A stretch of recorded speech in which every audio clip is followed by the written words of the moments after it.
Hello friends.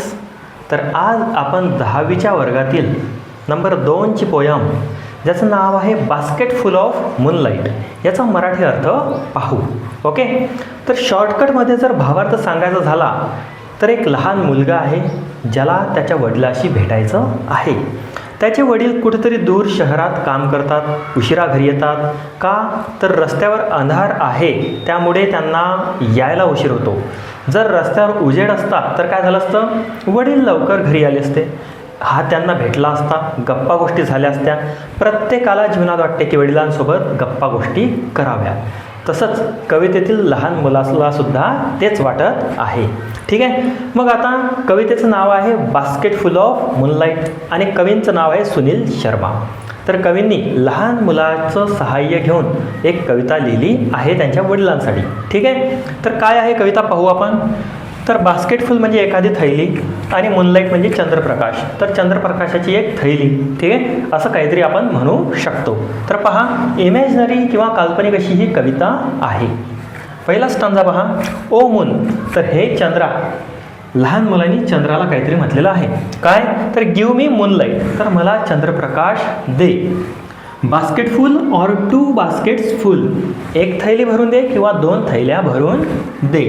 With seeds of moonlight, त्या लहान मुलाला वाटत आहे की या चंद्राच्या काही बिया असतील, त्या बिया जर आपण लावल्या तर काय होईल, उजेड होईल. जसं एखादं झाड आपण लावतो, त्याचं बी असते, त्या बियेनं ते झाड मोठं होते, तसंच लहान मुलाला वाटत आहे चंद्राच्या सुद्धा बिया असतील ज्यामुळे छोटे छोटे चंद्र किंवा प्रकाश त्याचा उगवेल. ठीक आहे, इमॅजिनरी कविता आहे. सेकंड स्टांजा पहा, from the city to my village. कुठून कुठपर्यंत त्या बिया पाहिजे मला, तर शहरापासून गावापर्यंत. On the sides of the path, कुठं तर जो रस्ता आहे त्याच्या आजूबाजूला मला त्या लावायच्या आहेत. जसं आज स्ट्रीट लाईट असतात तशाच त्या बिया हे जे लहान मुलं आहे ते या रस्त्याच्या आजूबाजूला लावेल, ज्यामुळे त्या रस्त्यावर लख्ख असा प्रकाश पडेल. ठीक आहे. I want to so many, मला त्या खूप साऱ्या लावायच्या आहेत. Small small moons of light, तर छोटे छोटे ते चंद्र प्रकाश देतील. कुठं तर या रस्त्याच्या आजूबाजूला. का, कारण तिथं उजेड होईल म्हणून. तर पुढे पहा, एक मिनिट, थोडं इरेज झालं हे माझ्या टचमुळे.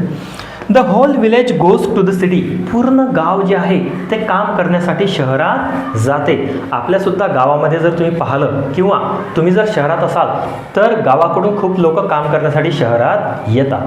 ठीक आहे. तर पूर्ण गाव शहरात जाते डेली टू वर्क, रोज काम करण्यासाठी. It becomes dark on it's way back, आणि जेव्हा ते लोक घरी वापस येतात तेव्हा रस्त्यावर खूप सारा अंधार असतो. ठीक आहे. As my village is quite फार, कारण माझं गाव खूप दूर आहे. ऑब्वियसली संध्याकाळी लोकांना काम करून घरी येताना काय होईल, उशीरच होईल. ठीक आहे. तर इथपर्यंत हा झाला आपला भावार्थ. पुढचे स्टांजे पाहू आपण.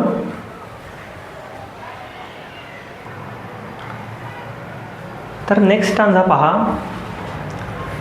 The route is tough and full of snakes and scorpion. तर तो जो रस्ता होता ज्यावर लाईट नाहीत तो खूपच कठीण आहे.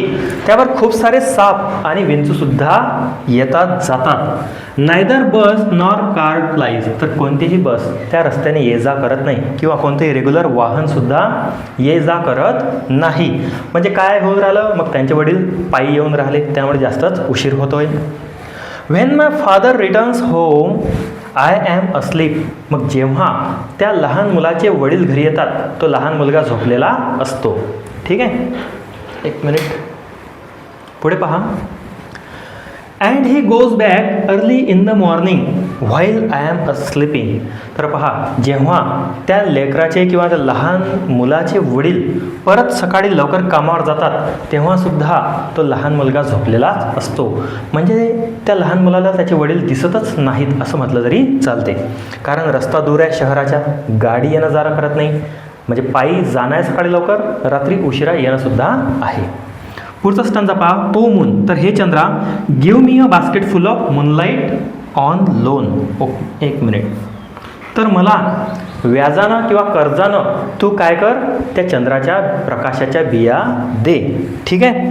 I want to light the dark route. मला तो जो रस्ता होता, अंधारा रस्ता, तो प्रकाशमय करायचा आहे. So that my father returns early. ज्यामुळे माझे वडील लवकर घरी येतील आणि मी त्यांच्याशी गप्पा मारू शकेल. ओके, तर नेक्स्ट स्टांजा पाहू आपण. नेक्स्ट बघा, तर I too want to hear fairy tales and stories from him. तर आता त्या लहान मुलाला त्याचे वडील कशासाठी पाहिजे, तर गप्पा गोष्टी किंवा ज्या फेरी टेल्स म्हणजे परीच्या कथा असतात त्या त्यालासुद्धा ऐकायच्या आहेत. बघा ना, एका वडिलांशिवाय आपलंसुद्धा जीवन अपूर्ण आहे. रोज त्यांच्याशी बोलणं झालंच पाहिजे, ज्यामुळे काय होते, आपलंसुद्धा मन मोकळं होते. परिवाराचा ते सुद्धा एक महत्त्वाचा हिस्सा आहेत. आणि एक गोष्ट महत्त्वाची, आपले पहिले रोल मॉडेल आपले वडीलच असतात. त्यामुळे त्यांच्याशी गप्पा गोष्टी करणं हे सगळ्यात इम्पॉर्टंट आणि आनंददायी राहते. ठीक आहे, तर नेक्स्ट पहा, ओ मून. तर हे चंद्रा, give me a basket full of moonlight. तर मला त्या चंद्राच्या प्रकाशाच्या बिया दे किंवा बास्केटची थैली वगैरे दे. I want to sow seeds of moon. मला त्या बिया पेरायच्या आहेत on the sides of the path. तर त्या रस्त्याच्या कडेवर आजूबाजूला मला त्या बिया पेरायच्या आहेत. रस्ता प्रकाशित करायचा आहे, ज्यामुळे माझे वडील लवकर येतील, मला त्यांच्यासोबत वेळ घालवता येईल. तर लेखक कोण आहेत आपले, सुनील शर्मा. व्यवस्थित लक्षात ठेवायचे. सोपी अशी कविता आहे आणि एक्झाममध्ये खूप वेळा विचारली गेलेली आहे. हा पहा, फर्स्ट टर्मचा पेपर आहे, यातसुद्धा यावर ॲप्रिसिएशन विचारलं गेलेलं आहे आणि खूप वेळा तुम्हाला ही कविता एक्झाममध्ये दिसेल. कारण पहिले जे 2 युनिट आहेत त्यातल्या खूप साऱ्या कविता किंवा प्रथम सत्रात तर येतातच, सेकंड टर्ममध्ये येतात आणि बोर्डमध्ये एक कवितावर क्वेश्चन किंवा ॲप्रिसिएशन असतंच. ठीक आहे, तर व्यवस्थित बघा. काही प्रॉब्लेम आला तर मला सांगा कमेंटमध्ये. ठीक आहे, आणि यानंतर एक नेक्स्ट व्हिडिओ आपण ॲप्रिसिएशनवर बनवू. ठीक आहे, तर तो व्हिडिओ पाहण्यासाठी चॅनलला आता सबस्क्राईब करून ठेवा आणि कविता कशी वाटली एक्सप्लेनेशन ते कमेंटमध्ये नक्की सांगा. तर ठीक आहे, इथं आज आपण थांबू. थँक्यू.